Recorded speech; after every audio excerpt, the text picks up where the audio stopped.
Good morning, everyone. Thanks for being here. Actually, well, I think it's still morning over there. I'm going to talk to you this morning about the prevention and management of penile prosthesis infections. So let's go ahead and get started. As I'm sure we all know, prosthetic infections occur in two general forms.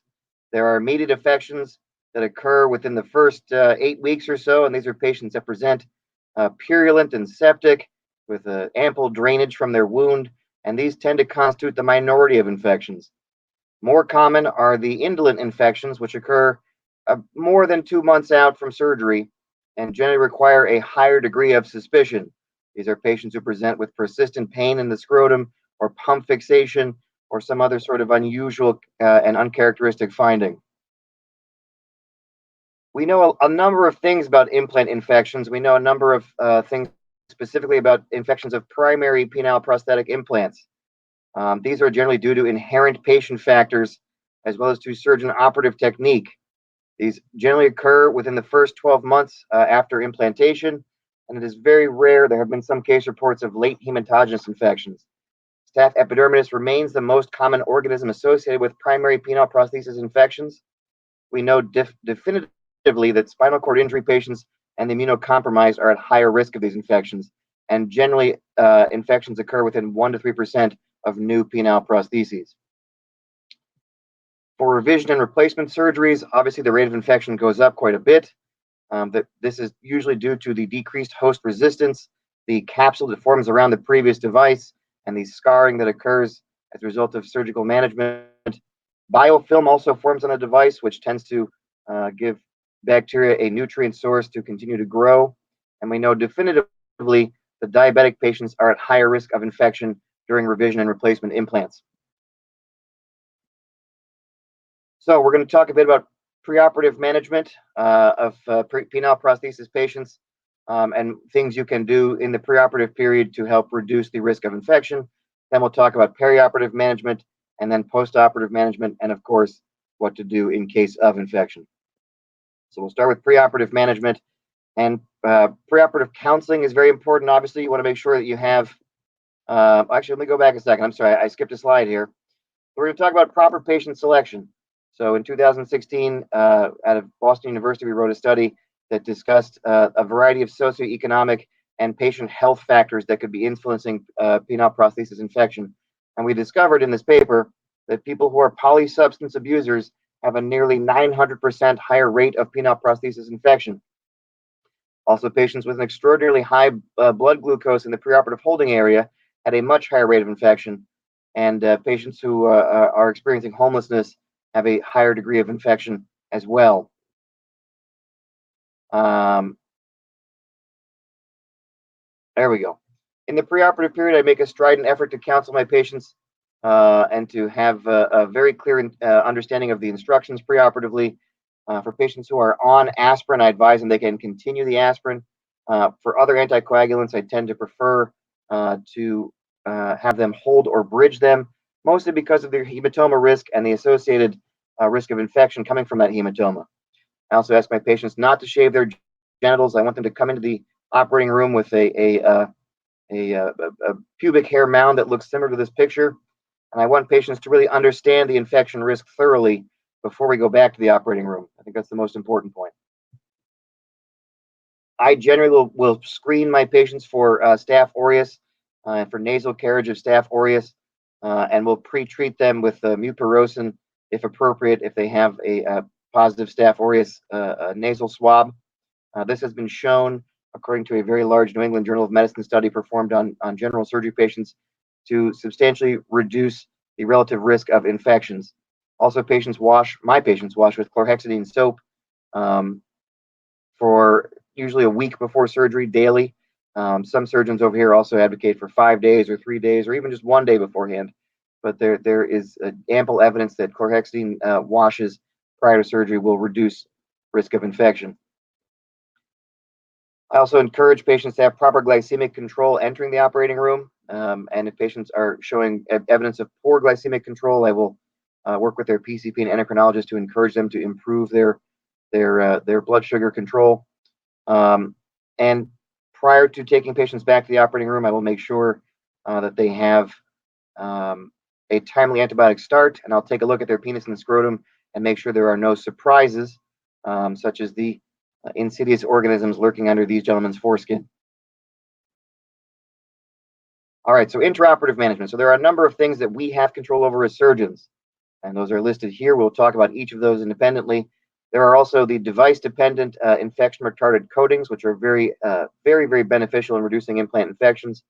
And then, of course, anesthesia colleagues can help as well by maintaining normothermia. So these are things that are all data-driven. There are also a number of things that are not data-driven, but that some of us do anyway. Certainly, there seems to be some benefit with having continuity of your OR team, minimizing OR traffic, and perhaps prepping the urethra with betadine and scrubbing your hands, or making sure that your hands are at least thoroughly clean. All right, so intraoperative management, things that we have control over. The climate, well, we have some control over this, obviously, but we also have control of being more vigorous in our infection prevention management in periods of time of the year where there is more likelihood of infection. So implant infections in the study that we performed last year showed that the infections occur most often in the summer months and least often in the winter months. Infections during the fall and summer were much more likely to go gram-positive organisms from skin flora, and the rate of fungal infections with high humidity was much higher. So certainly, obviously, I think being more vigilant in the summertime is important. I don't think we have much control over our ambient environment. Most of our operating rooms are pretty well climate controlled, but at least being more careful, more vigilant in those periods of the year is prudent. Let's spend a lot of time talking about preoperative antibiotic prophylaxis. So this is in the immediate period right before going back to the operating room. So these are the current AUA prophylaxis guidelines. These really have not changed in the last 15, 20 years. I'm going to get to that question by Dr. Pierce in a second. This is an excellent question. But we have not changed. The AUA guidelines have not really changed substantially in the last few years. They actually were revised and updated, and still the recommended prophylactic antibiotics for implants remain the same. So in the U.S., the standard from the AUA guidelines is either a first or second generation cephalosporin or vancomycin and an aminoglycoside, with an alternative choice of a variety of other broad spectrum antibiotics there. As far as I'm aware, and this is as of the last time I checked, the EAU no longer gives specific anti-product prophylaxis guidelines anymore for penile prosthesis surgery, and they recommend that you examine locally and treat or pre-treat locally. In 2017, we published a very wide study performed on 25 centers worldwide. It was a retrospective multi-institutional study of 227 cultures that we obtained at penile prosthesis salvage or explant. And of those cultures, about 153 returned positive. So we had positive results in about 2/3 of those cultures. And of those cultures that were positive, gram-positives comprised the vast majority of implant infection organisms, which makes sense. That's what we expect. There were also quite a number of gram-negatives. And some surprises in this data were that about 11% of organisms found on culture were candidal or fungal, and about 10% or 11% were anaerobic as well. There was also a 9% rate of infection of MRSA organisms as well. So to dive into that more clearly, these are the sort of organisms that we were seeing that were unusual. Obviously, we expect to see gram-positives and gram-negatives, but in addition, there were a number of anaerobes, as with the asterisks here. MRSA infections were 9.2%, and candidal infections were 11%. Excuse me. But the question becomes: is this a novel thing? Is this new to us? And the answer is not entirely no. In the 1990s, this is old Mentor product data of infections that came back. And in the 1990s, prior to the advent of infection retardant coatings, candidal infections are comprised about 11% of penile prosthesis infections. If you go back to Dr. Mulcahy's paper, the original paper on the Mulcahy salvage, he actually also had a very high proportion of patients with fungal infections as well as anaerobic infections. About 70% of his patients had fungal organisms on culture, and about almost 10% had anaerobic infections. So what we took from this paper is that the current guidelines are not broadly covering enough. And those guidelines, of course, the EAU guidelines at the time were about 68% effective at best, and the AUA guidelines at best got to about 82% effective. The EAU no longer has guidelines. The AUA's guidelines have not changed recently, but they are not covering the organisms that we are necessarily seeing at implant infection. Many of the cultures we also had returned negative. They certainly do not cover adequately candidal and anaerobic infections. So, to answer your question is, since antifungals are very low cost, it does make sense we should be giving them to select patients at least, and certainly we're working on looking at broader patients for antifungals as well. And more recently, we just published a paper in this month's AUA Journal of Urology, excuse me, that showed that standard AUA prophylaxis may actually cause harm for patients. That there were two pools: one received standard prophylaxis, one received non-standard prophylaxis, and the patients who received standard AUA guideline prophylaxis had much worse outcomes. So please review that paper. It just came out in the Journal of Urology, and is a very interesting read. So then what do I recommend? So in general, my practice here is to give patients vancomycin dosed by weight, to cover for gram-positives and to cover for MRSA. This offers very good coverage for MRSA as opposed to cephalosporins, which do not. Additionally, I tend to use aminoglycoside for patients, and I dose it pretty high because the pharmaceutical data shows that this medication should be going in and out at high doses very rapidly. So I dose gentamicin at 6 milligrams per kilogram and 2 milligrams per kilogram in chronic kidney disease patients. And the paper listed here by Dr. G also indicates that is an appropriate management as well. And in 2019, we reviewed which patients we had from that data set that had fungal infections. We found that of those patients, the vast majority were diabetic or overweight or obese or both. And so that is the specific targets we have been recommending based on the data. But certainly antifungals can be used for patients that do not meet those criteria. There may be data that shows that we just haven't discovered yet. Moving on. Guidelines and standards are very important as well. This study came out of Mount Sinai in New York, where there was a baseline period of very few implant infections, about the normal expected rate, followed by an outbreak period of about 5 months of a rash of infections. And the issue in that institution was that multiple surgeons were doing penile prosthetic surgery, but not really keeping to the same standards.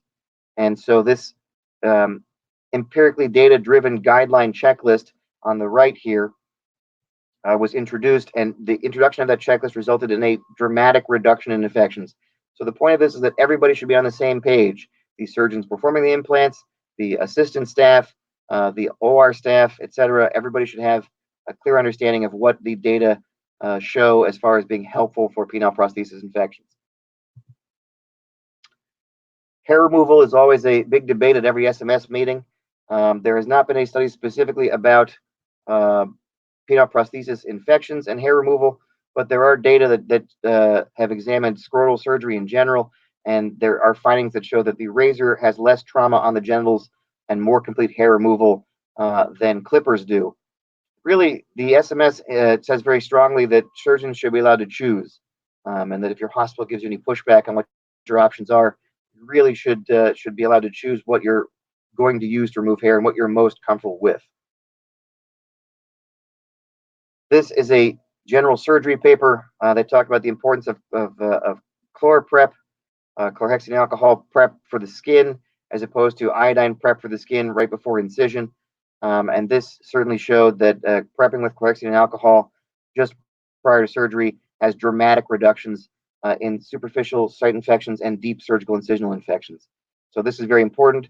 It was not entirely recreated in urology, but it was very closely approximated in urology in this study in the Journal of Urology in 2013, which examined skin cultures as a surrogate measure. And so this was skin prep cultures that were taken immediately after the skin had been prepped with chlorhexidine or prepped with iodine. And it showed that there was a dramatic reduction in positive cultures from these skin swabs when patients were prepped with chlorhexidine alcohol.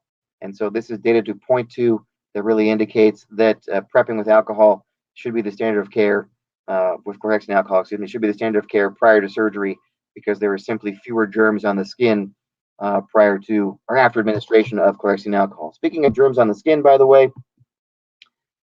Francois Eads' no-touch technique is extremely valuable And this is something that Francois Ede borrowed from orthopedic surgeons who do a lot more implants than we do, and really make a strong effort to create mechanical barriers between the skin and the implant. And so Francois Ede looked at this phenomenon and tried to recreate it with a variety of drapes, and reducing implant contact with the skin in his series as a dramatic reduction of infection. And this series, by the way, was with infection retardant coating Coloplast implants that did not have any antibiotics infused into them, because his policy in the hospital that he works at does not allow him to infuse the devices with antibiotics. So this is purely just the implant itself and the drapes, and a substantially low infection risk in that series, and confirmed in a later series as well. So very, very useful. And really, all those drapes may not be necessary, but some degree of mechanical barrier between the patient and you is certainly very helpful, and the device is certainly very helpful. So I use a what is a 1012 drape, which is a very large 1,000 drape that sort of covers over everything and really serves as a nice clear plastic sheet, so I can see my incision and see what's going on, but also have good contact minimization there as well. There is also some evidence that the surgeon's facility with the surgeon, or with the surgery, excuse me, is very useful. Dr. Henry published a study after his first year in his new practice, and he came as a trained implant surgeon, and his partners at his new practice had been doing implants for years with not great outcomes. So he compared his outcomes to their outcomes for his first year's worth of implants, and noted that the OR time was much shorter and infections or complications were much fewer when he had more experience. And so, again, this is one thing to point to, one of many studies to point to that show that experienced implanters have better outcomes than otherwise. Dr. Henry, also known for pioneering the Henry mummy wrap, a very elaborate dressing that really compresses the penis and helps reduce hematoma formation.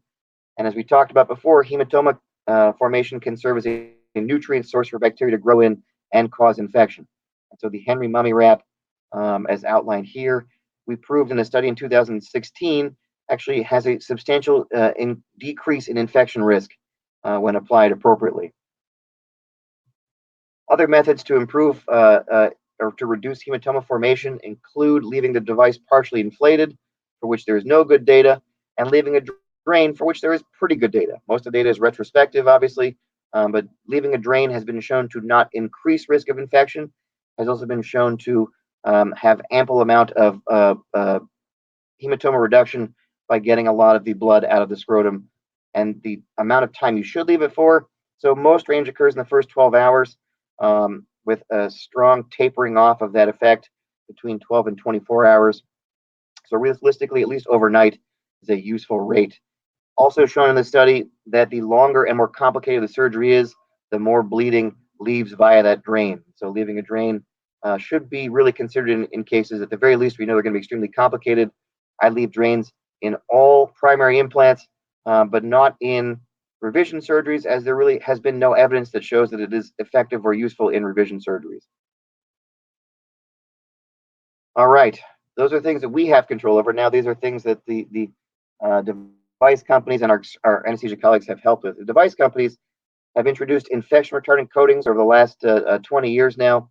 Coloplast introduced their hydrophilic coating, and around the same time, AMS introduced their proprietary blend of rifampin and minocycline, which is called Inhibizone in the States. And this very large meta-analysis in 2012 showed that these are game changers. These are revolutionizing infection reduction. The rates of infection with retarded coating devices is tremendous. They're very, very low as compared to the previous generation of devices. And then this study also addressed some of the mixes of antibiotics that are infused into Coloplast devices and the different rates of infection that occurred as well. So I still use vancomycin and gentamicin because, according to my antibiogram, it is more effective for my local patients than rifampin and gentamicin. But rifampin and gent is a very commonly used combination for implanters. It really gives the device a nice orange coating that you can really see, and gives you confidence you have the device thoroughly covered with helpful antibiotics and antifungals. Last but not least, this very dated but still very useful study shows that normothermia, maintenance of normothermia during surgery, is very important in preventing infection. This is colorectal surgery data from about 25 years ago, but it still applies, and it applies to us nowadays. In that, if we know we're going to be in the OR for a long time with our patients, putting an implant in or revising an implant, that it is very useful to make sure that they are maintained at a normal temperature so that the risk of infection goes down.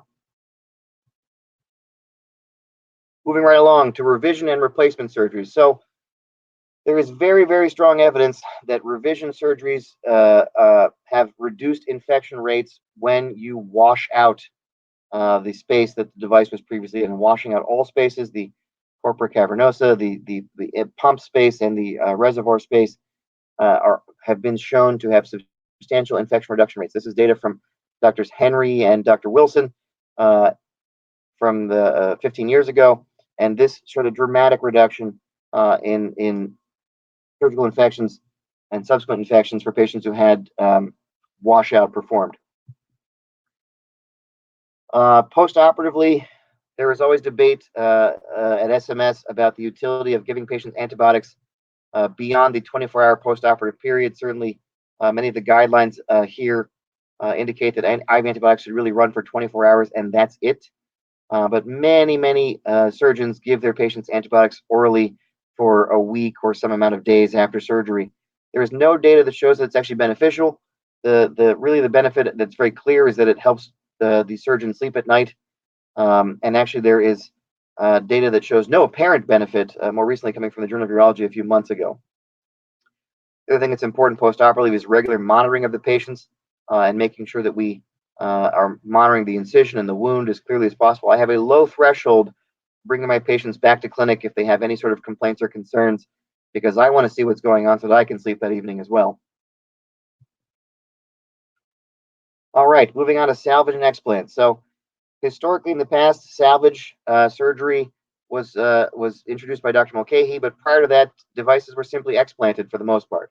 And the explant still remains appropriate in a variety of cases, certainly in patients who are septic or necrotic or have open pathways for the implant and are unable to tolerate surgery, or if the patient just wants the device removed, then removing the implant may make sense. But salvage, introduced by Dr. Mulcahy in 1996, really revolutionized infection management.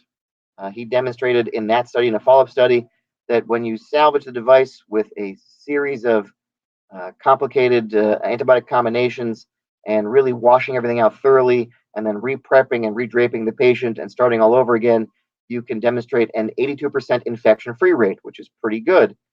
Salvage also minimizes the loss of penile size and the fibrosis that occurs that makes re-implanting much more challenging. It also decreases sexual inactivity for patients and gets them back into action much sooner. Unfortunately, salvage, at least in this country, is underutilized in practice. There is an estimated 17.3% salvage rate nationwide in the U.S., more commonly in academic centers, more commonly in younger patients. But there is also data that shows that explant can be significantly traumatic for patients. Explant results in an average of a almost 4-centimeter length loss in the penis. And that is significantly problematic for patients. And so a few years ago, we tried to set out to make salvage a little bit less complicated and a little more clear as far as the data. And so this paper from 2015 and it indicates that if you use a malleable device as opposed to a 3-piece inflatable penile prosthesis for salvage, you have an even stronger improved infection-free rate. It is also feasible to convert these malleables back to 3-piece implants. And many patients like to keep the malleable for a variety of reasons, either because they're happy with the malleable or because they simply don't want to go back to the operating room. So this has been very effective and very useful.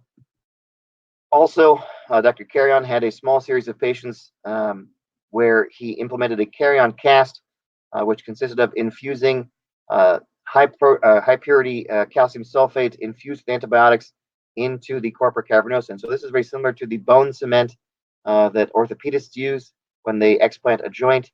They believe the bone cement in is a spacer, and the spacer will be infused with antibiotics that will gradually get into the tissue over the course of 6 weeks as these bone cement dissolves. Then you can go back in there and reimplant. So certainly a very useful salvage alternative, but the long-term data on this is pending. This study came out about 7 years ago, and that series has remained sort of unbroadened since then. So what to do then, as far as what the data show for salvage and explant? So the data in 2017, we introduced this algorithm, and this is all sort of driven by what we know about salvage and explant.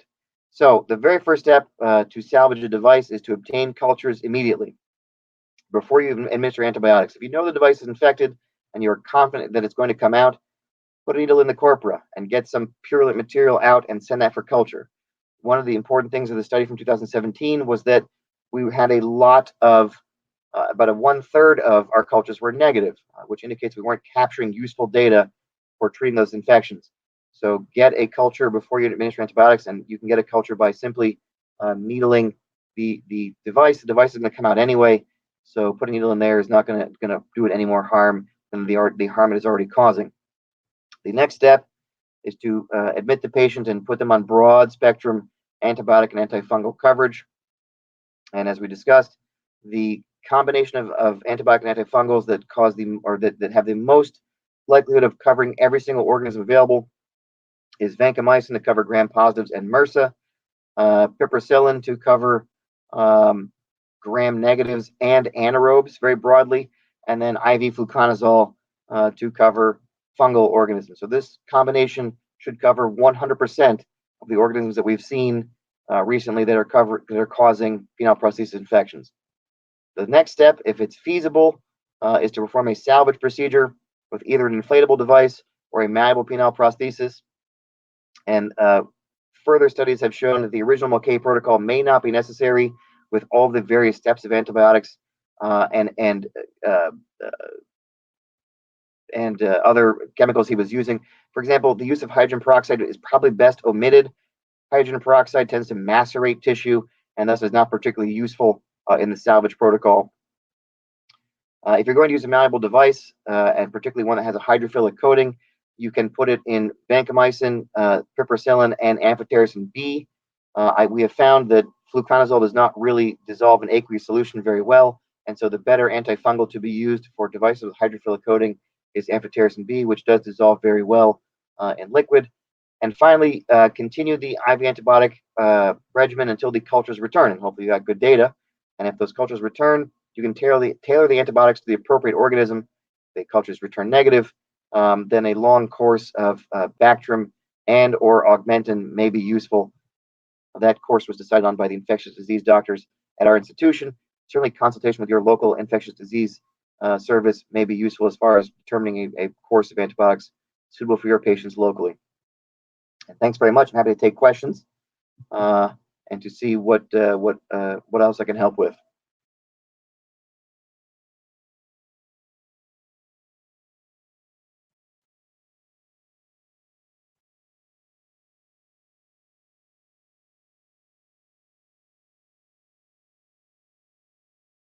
Great. Thank you so much, Dr. Gross. So if any of the attendees have questions, you can use the question pane right over there, and we will take a little bit of time to be able to answer your questions.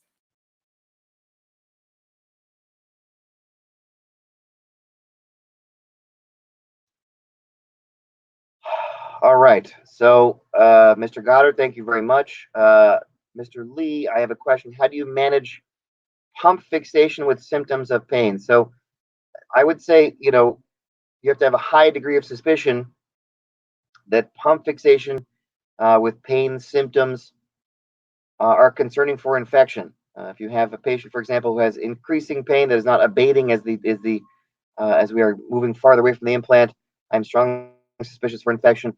Pump fixation, I'm strongly suspicious for infection. Both of those things in combination, I am almost convinced that there's infection happening there, and that perhaps salvage surgery would be appropriate in that circumstance. And that actually is a very useful circumstance for salvage because the patient is not toxic appearing and doesn't really have a lot of issues going on.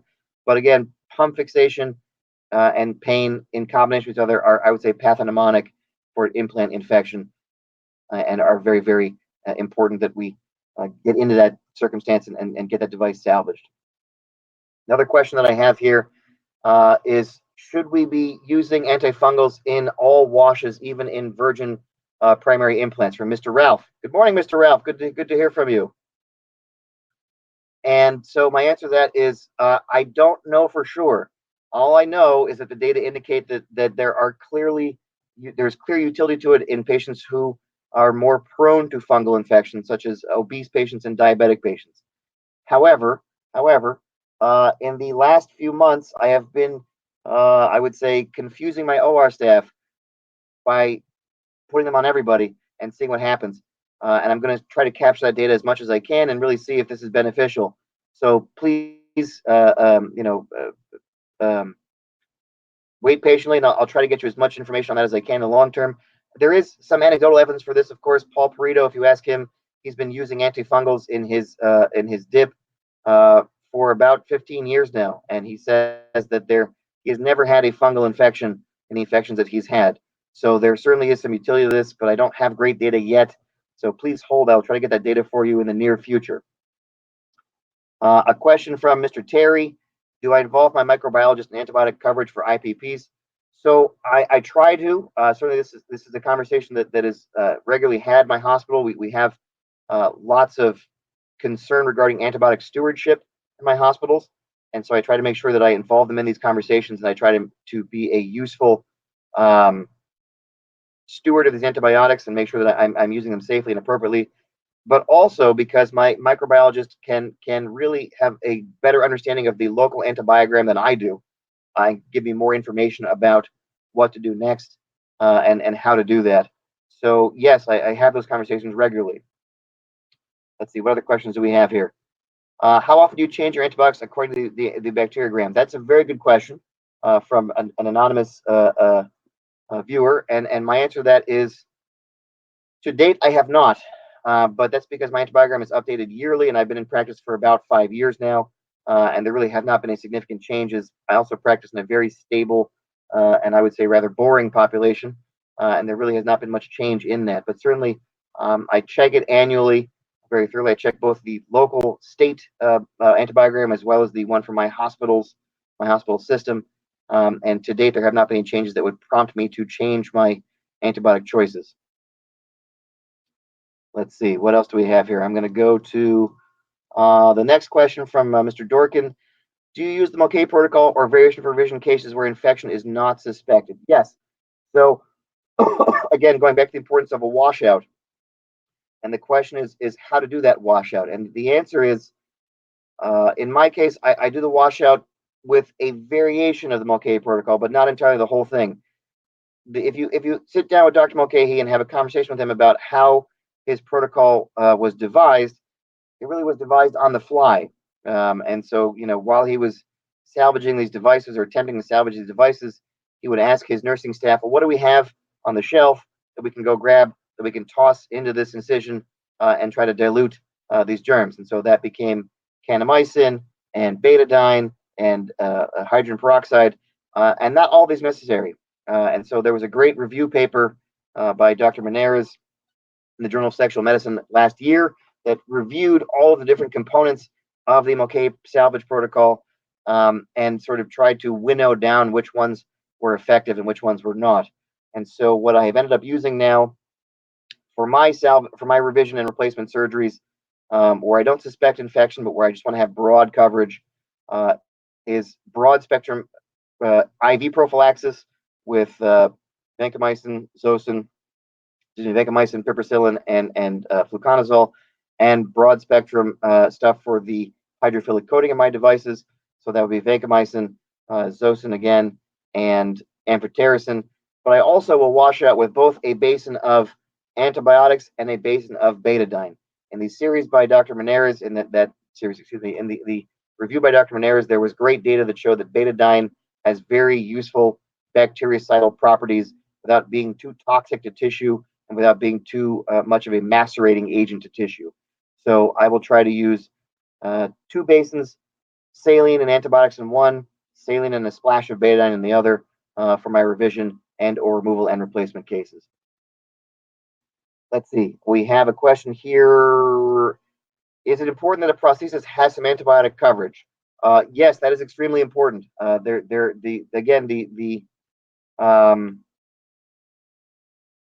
data are pretty clear on this, that you have something on there, and that infection retardant coating drastically reduces infection rates afterwards. The meta-analyses prove these, and a variety of series prove these, and realistically, the data that we've seen over the last 20 years proves these. Some sort of infection retardant coating is very useful. What that best is, I can't say for sure. There's no head-to-head data on that, but at the very least, it is important that you use an infection retardant coating in some form or another. And really, in the U.S., it's almost virtually impossible to get an implant that does not have some sort of infection retardant coating on it. Will this excellent talk be available for trainees in the future online, for example? I believe this talk is being recorded, and certainly will be available for the future, I hope. I'm also happy if you want to just email me. You can get a hold of me in a variety of ways. My email is very simple. If you want to just email me to ask questions, it is martin.s as in simon.gross@gmail.com. I'm happy to send you the slides. I'm happy to talk to you on the phone. I'm happy to talk to you via Zoom or whatever else. I am a huge implant infection nerd, and I love to talk about this stuff. I'm more than happy to address this in whatever format seems appropriate for you. It actually is beneficial for me as well because it prevents me from talking about these things with my wife at the dinner table, which drives her nuts. So I'm happy to talk about it with anybody who wants to listen. Let's see, is there evidence that surgical approach or incision impacts infection rate? And the answer is no, there is no clear evidence of this. And so, there are a variety of utility or a variety of things you can point to for each incision as far as the utility of each incision, as far as infrapubic or penoscrotal is concerned or subcoronal is concerned. But there is no clear evidence that any of these three surgical incisions, penoscrotal, infrapubic, or subcoronal, has any difference in infection rates, which is important. I suspect that's because, realistically, the difference between the germs on the skin below the penis and the germs on the skin above the penis is probably pretty negligible. And so it's unlikely that there's going to be a huge difference as far as what germs are being dragged into the incision. Do you salvage patients? Let's see here. Do you salvage patients? I'm sorry, hold on. Oh, yes. Do you salvage patients who present with purulent sepsis? I certainly try. With the understanding to the patient and with obviously a big conversation beforehand with the patient that indicates that I am not hopeful that this will succeed, but that I will keep my fingers crossed. But purulent sepsis, as long as there's no necrosis, as long as there's no inability on the patient's part to tolerate surgery, as long as there's no open spaces or erosion of the device, I think that salvage is appropriate. And actually, there was a study about this. I think last year by Dr. Lentz's group at Duke that talked about purulence, talked about sort of salvaging in diabetic patients, and had really good data that showed that this is still a useful thing to attempt, even in the circumstance of patients who present with those less common but certainly more aggressive infections. And an anonymous question here: are there any scenarios that you would choose to reinsert an inflatable or a malleable? Is it organism dependent? Well, I don't really know the organisms, unfortunately, before I get in there. I would say at this point, I am much more comfortable with reinserting and salvaging with a malleable device over a three-piece device. And that is not simply because I wrote that paper. It's also because logistically, to me, it just seems to make more sense. I have very rarely seen infections with the malleable devices that I put in just for primary implants. I find that a malleable is very much as a simple machine, a very low risk device to use for patients for implant infections. And I suspect a big part of that is because there's not a pump near the penoscrotal incision. There's not potential for migration of organisms from that pump into the corpora. You simply have a antibiotic coated device in a sealed corpora, and that infection risk is much lower. So I to date have not salvaged with a three-piece. No, I'm sorry, I take that back. I've salvaged with one three-piece device and otherwise with malleable devices. I simply feel like that is the most appropriate management based on what the data show. There's no circumstance I can say where I point to one over the other. I would just always go with a malleable device. I think that's all the questions that I have answered. Is there anything I'm missing? Any other questions at all? Please reach out to me if you have questions or concerns. martin.s.gross@gmail.com. I'm more than happy to address things. And also, if you have any concerns about our current political circumstances over here, I'm Thank you, Mr. Ralph. A pleasure to hear from you. But any questions about, if you're worried about if we're going to have a peaceful transition of power and who our president will be on January 21st, 2021, I am more than happy to address those questions as well, because I'm just as anxious about that process as you are. And I hope to talk to people more in the future about this. Thanks again very much. Dr. Gross, thank you everyone for joining. Have a great rest of your day. Enjoy the rest of the conference. Thanks, Amanda.